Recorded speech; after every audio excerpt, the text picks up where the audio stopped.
विजय त्रिवेदी और सतीश के सिंह के अलावा आशुतोष आ गए, पंकज शर्मा आ गए और अनंत विजय भी आ गए। आप सभी का स्वागत। पंकज जी से शुरू किया जाए आज। पंकज जी, यह आंदोलन क्या तितर बितर हो गया? क्या जेन जी फिर से तितर बितर हो गया? क्या यह मान ले अब पुराने नैरेटिव पर देश लौटाएगा? क्या सरकार अपने एजेंडे पर इस देश को, संसद को लौटा पाएगी क्या? पंकज जी, आंदोलन ठंडा तो हो गया, आंदोलन तितर बितर नहीं हो गया। जेन जी तो खैर कभी तितर बितर होने वाली है नहीं। जो मुद्दे हैं बहुत चिरंतन और शाश्वत किस्म के मुद्दे हैं। ठीक है कि धर्मेंद्र प्रधान का इस्तीफा सरकार ने ले लिया, क्योंकि सरकार को अब भी चिंता थी अगर धर्मेंद्र प्रधान का इस्तीफा नहीं होता तो सरकार और मुसीबत में फंस जाती।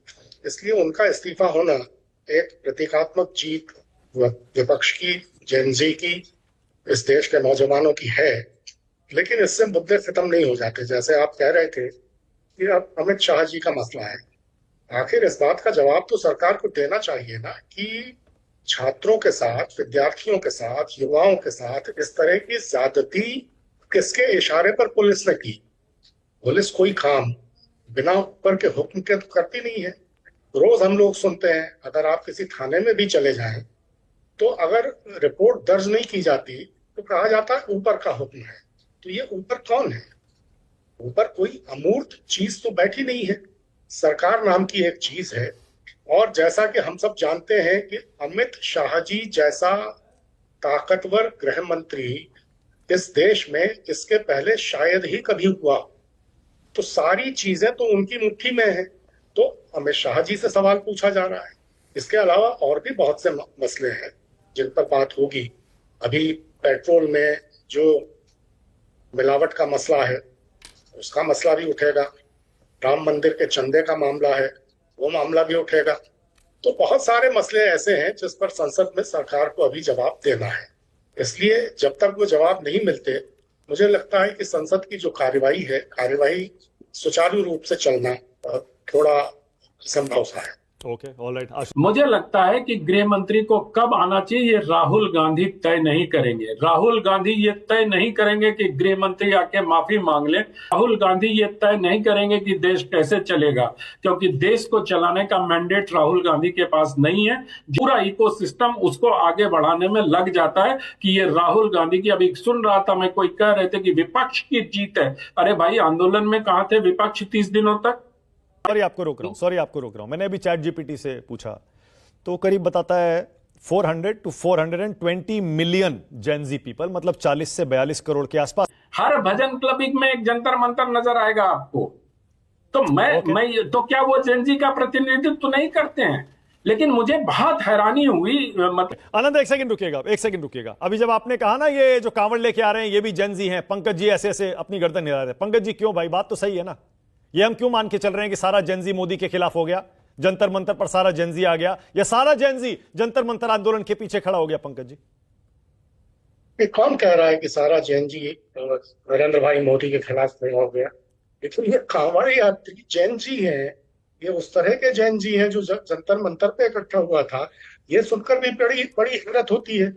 अब अभी कह रहे थे अनंत विजय जी कि राहुल गांधी थोड़े तय करेंगे, राहुल गांधी तय नहीं करेंगे, अमित शाह तय करेंगे। अरे राहुल गांधी विपक्ष के नेता हैं। एक बात को ध्यान में रखिए, वो कह रहे हैं कि मैंडेट नरेंद्र भाई मोदी के पास है देश को चलाने का। क्या मैंडेट है? 63% लोगों ने 2024 के चुनाव में 63% मतदाताओं ने भारतीय जनता पार्टी के खिलाफ वोट दिया है। ये संवैधानिक व्यवस्था है पंकज जी। 64 करोड़ मतदाताओं ने वोट दिए, उनमें से 41 करोड़ मतदाताओं ने भारतीय जनता पार्टी के खिलाफ वोट दिए हैं। कह रहे हैं कि मैंडेट। अच्छा ठीक है, हो गया स्टूडियो में। ऑलराइट, अरे पूरी तरह ये सरकार है, पूरी तरह हारी हुई सरकार है। कह रहे हैं कि अकेले तय करेंगे और प्रतिपक्ष की उसमें कोई भूमिका नहीं होगी। पंकज जी, कांग्रेस पार्टी की सरकार थी 70 साल तक, इस व्यवस्था को बदल देना चाहिए था कि सबको वोट देना अनिवार्य कर देना चाहिए था। कांग्रेस कितने परसेंट वोट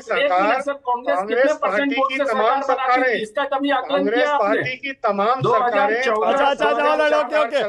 अब भटक जाएंगे। एक सेकंड पंकज जी, मुझे एक वाक्य रखने दीजिए। मैं सिर्फ ये जानना चाहता हूं कि नरेंद्र मोदी बहुमत के अल्पमत में होने के बावजूद सरकार चला रहे, मान लिया। 70 साल से कितने परसेंट वोट पे कांग्रेस सरकार चला रही थी, इसका आकलन कभी किया क्या पंकज जी ने? पंकज जी तो बड़े आंकड़े वांकड़े लेके रहते हैं, कभी उनको भी इसका भी आकलन करना चाहिए। 4 से 14 के बीच कांग्रेस के पास कितने वोट थे और कितने प्रतिशत जनमत था, तब उनको सही तस्वीर दिखाई देगी। ये एक संवैधानिक व्यवस्था है मानक जी, जो बाबा साहब हो गया अम्बेडकर पंकज जी 20 सेकंड, हो गया अनंत, रुक जाइए please. Pankaj ji 20 second, Pankaj ji 20 second. हाँ, मैं ये कह रहा हूं कि किसी को खाम ख्याली में रहने की जरूरत नहीं है। ये अपनी जीत को जिस तरह बढ़ा चढ़ाकर बताती है भारतीय जनता पार्टी, वो इस तथ्य पर गौर करे। 64-65 करोड़ मतदाताओं ने कुल वोट दिए। ठीक है, ठीक है। हाँ पंकज जी, ये तो आ गया, ये हो चुका है, हो गया, सुन लिया पंकज जी, हो गया, सुन लिया। ऑलराइट, अब स्टूडियो